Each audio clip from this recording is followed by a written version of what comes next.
Every 4 years, Russia's joint military drills with Belarus puts the West on edge. The so-called Zapad war games are massive. Helicopters, tanks, troops, and even, some suspect, nuclear-capable missiles are used to simulate an attack on neighboring countries. And Europe isn't taking it lightly. It's undisputed that we are seeing a demonstration of Russian capability and power.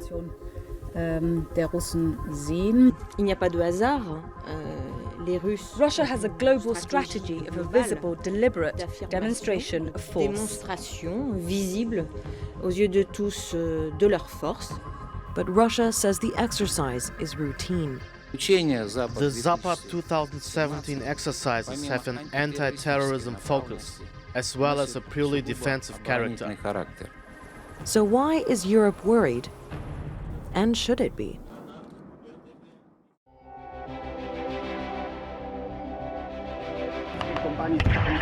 War drills are, by their very nature, just an exercise.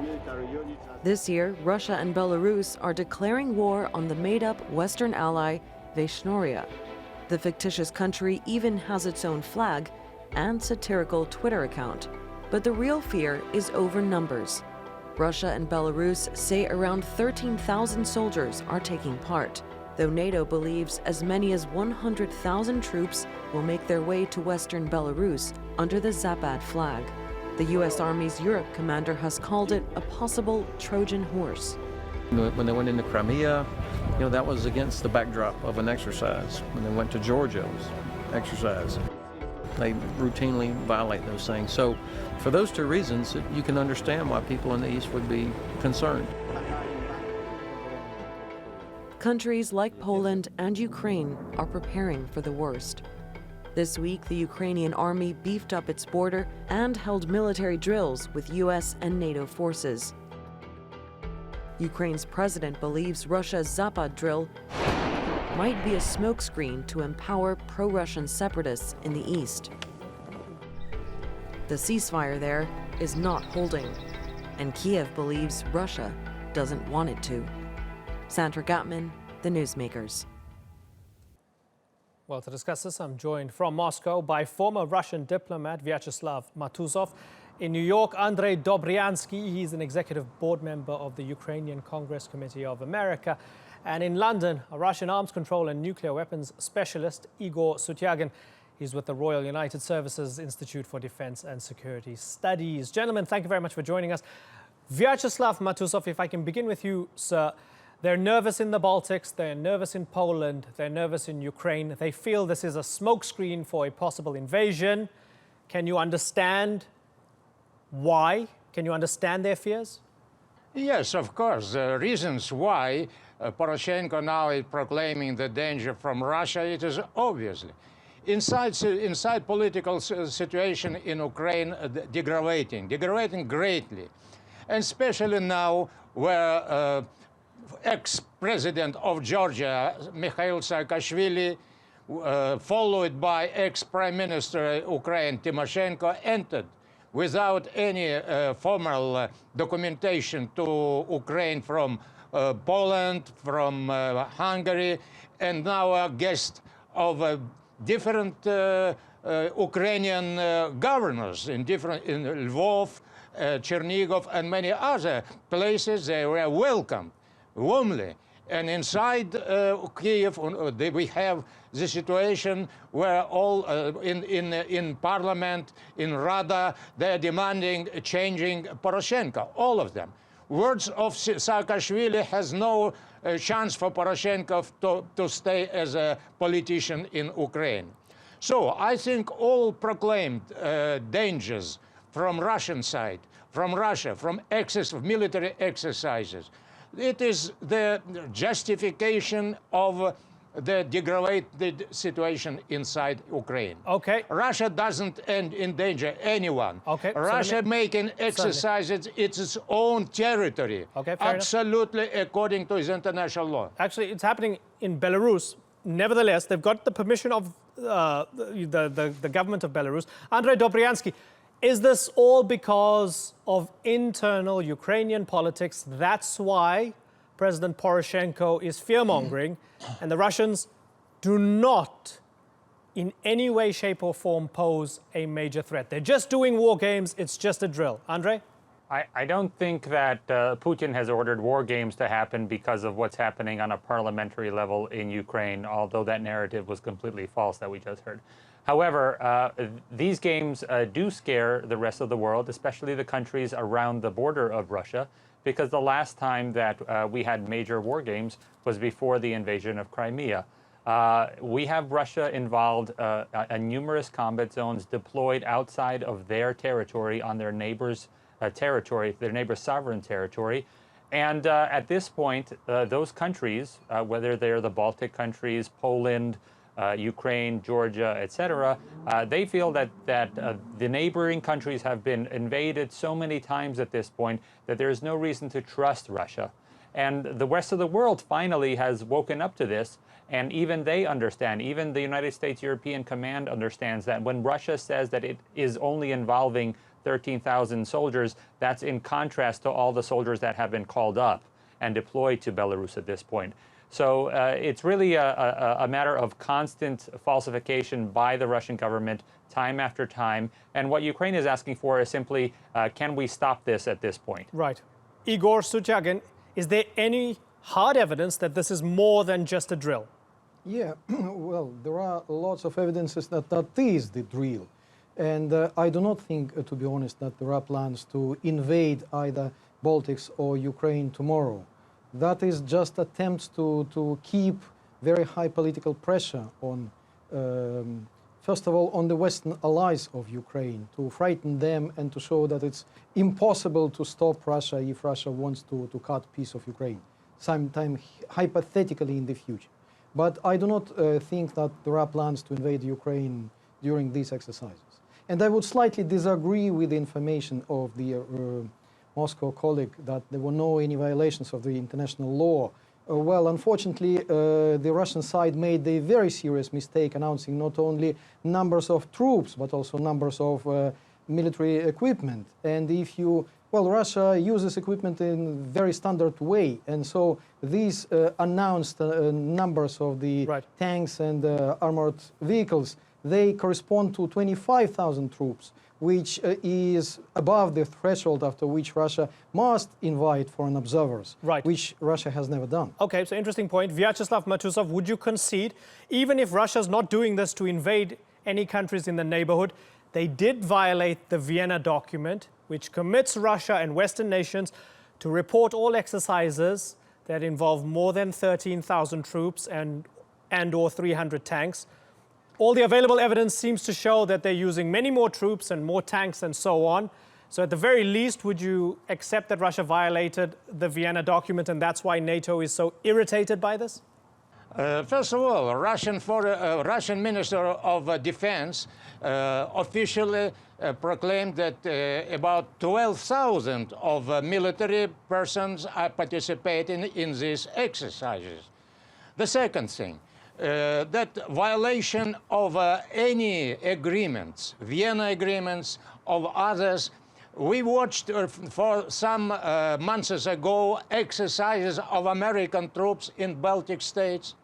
We watched American military presentation in Independence Day in Kiev, and all activity, American fleet in Ochakov, in Odessa. So we cannot say that Western countries, Western Europe, especially the United States, respect any political agreements period of Soviet Union and after Soviet Union. Okay. So we are now paying attention to our Western borders, and it is obviously why. Because battles are continuing 700 kilometers from Moscow, from Red Square.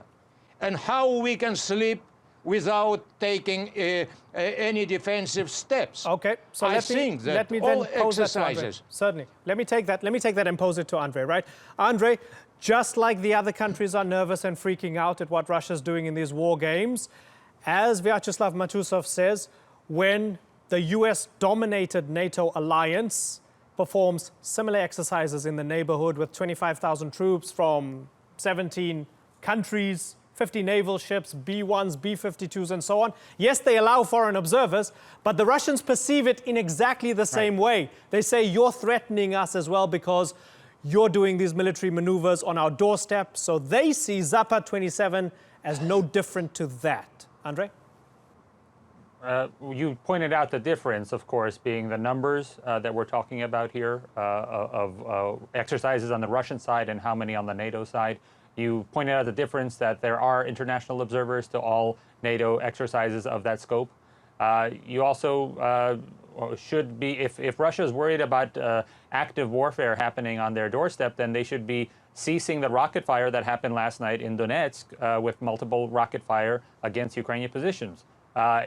It's they who have violated international law time after time. We can't continue to believe the words coming out of Moscow, and I don't know if anybody still does. If they have deployed to 2 active occupation areas in Ukraine, if two active occupation areas in Georgia, they still have military operators in Moldova. They are deployed on the territory of Azerbaijan. You can't say that NATO is doing the same thing if NATO has not encroached on any part of Russia and will not ever encroach on any part of Russia because NATO is a defensive alliance. So let me ask Mr. Matusov. Mr. Matusov, why should anyone trust Moscow? Well, I should answer, please. Because we cannot trust your government, your president, because they signed Minsk agreement and no one point was fulfilled by Ukrainian side. It is for ending war, keeping not Ukraine the US. as a The United whole. States didn't sign the Minsk agreement. So. United States participants from outside, Western Europe. I think that Western world as a whole. Minsk agreement is approved by Security Council resolution. So let us to be clear, understandable, because we can trust to Ukrainian government, we can trust to Ukrainian president, and now the events in Ukraine, they endanger not Russia, endanger Ukraine as a state. Tomorrow, I'm sure that Saakashvili, Timoshenko, and others will proclaim independence, not Donetsk or Lugansk. They proclaimed independence of Lvov, Chernigov, and other areas in the western Ukraine. That's your danger, not from Russia. Your danger from yourself.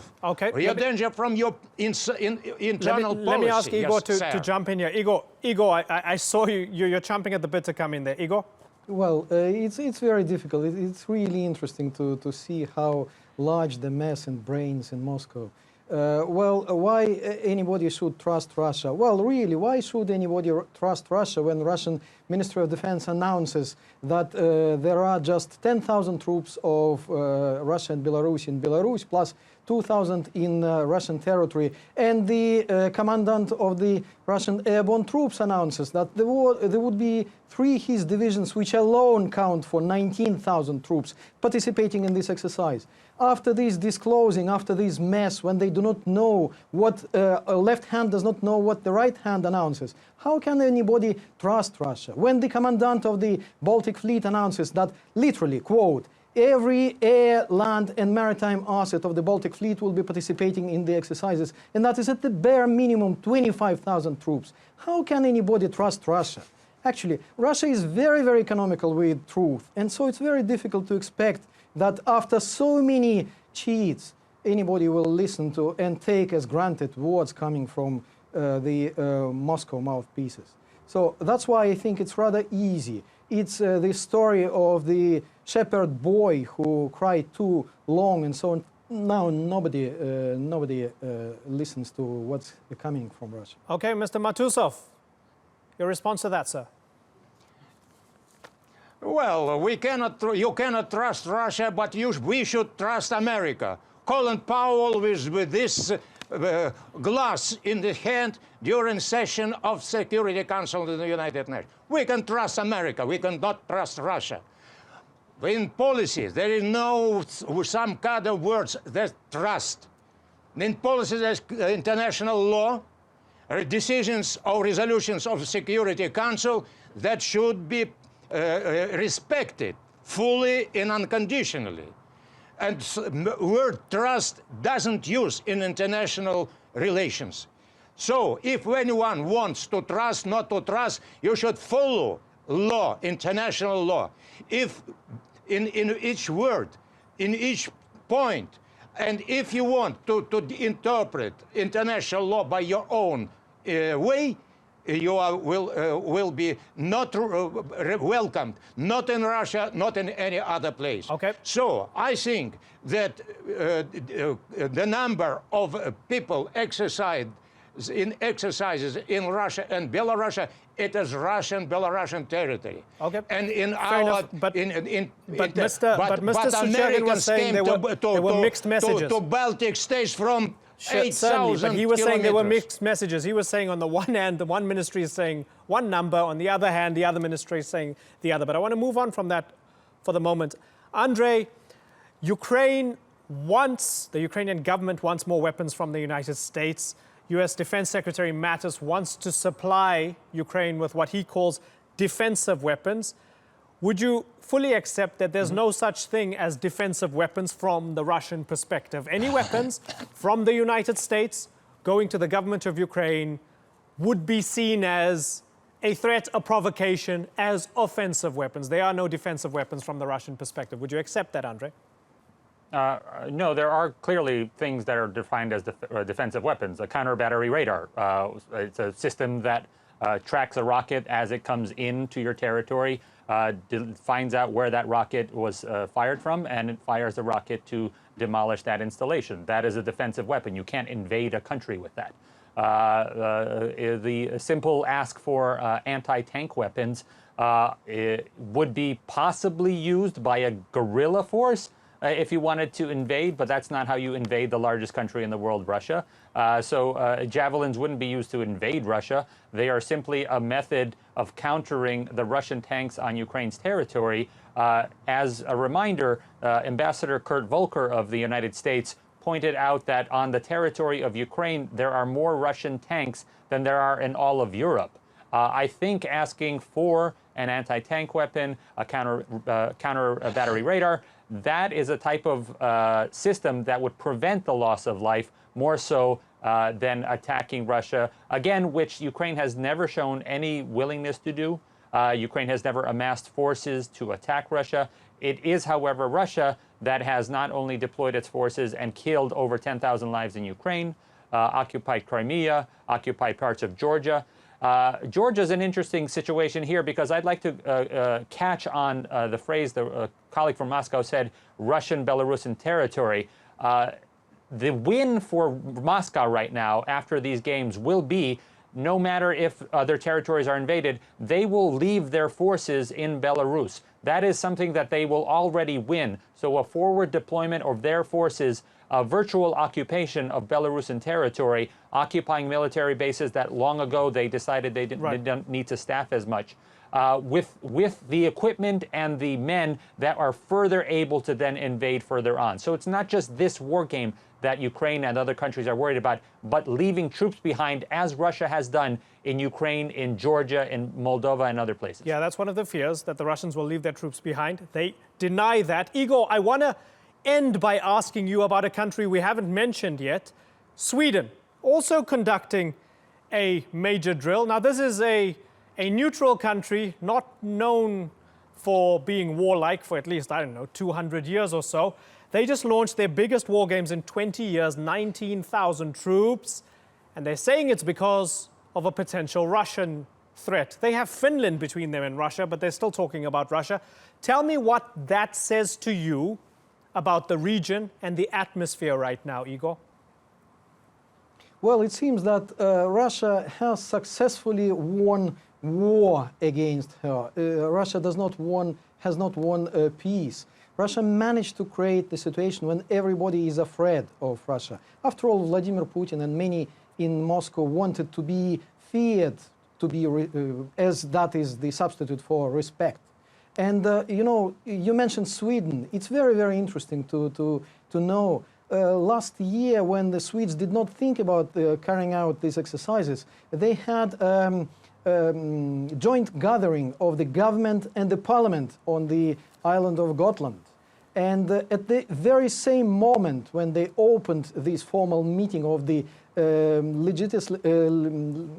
both branches of powers, the Russian bombers imitated nuclear strike on the precise location of this gathering. You know, people got a bit frightened in Sweden, and they decided that, you know, it's better get ready for the situation when Russia will really launch these missiles instead of just exercising that. And so that is the net result of the Russian policy. It's not shooting into head, it's really cutting its arm, trying to defend itself. Well, I can just congratulate the Moscow politicians and political planners. They managed to consolidate the rest of the world against Russia. They wanted to the rest of the world to take Russia seriously. They got what they wanted. The rest of the world takes Russian threats seriously and decides that it's necessary to isolate Russia. So, thank you, Mr. Moscow colleagues, well, misters, for isolating Russia yourself. It's your major contribution to isolation of Russia. You've created the situation when everybody wants to defend against Russian attacks on this gathering with nuclear missiles. So that's the only thing which I can say. Okay, gentlemen, I wish we could go on, but I have to wrap. I have to move on. It's been a pleasure having you all on the program. Vyacheslav Matusov, Andrei Dobryansky, and Igor Sutyagin, thank you very much for joining us.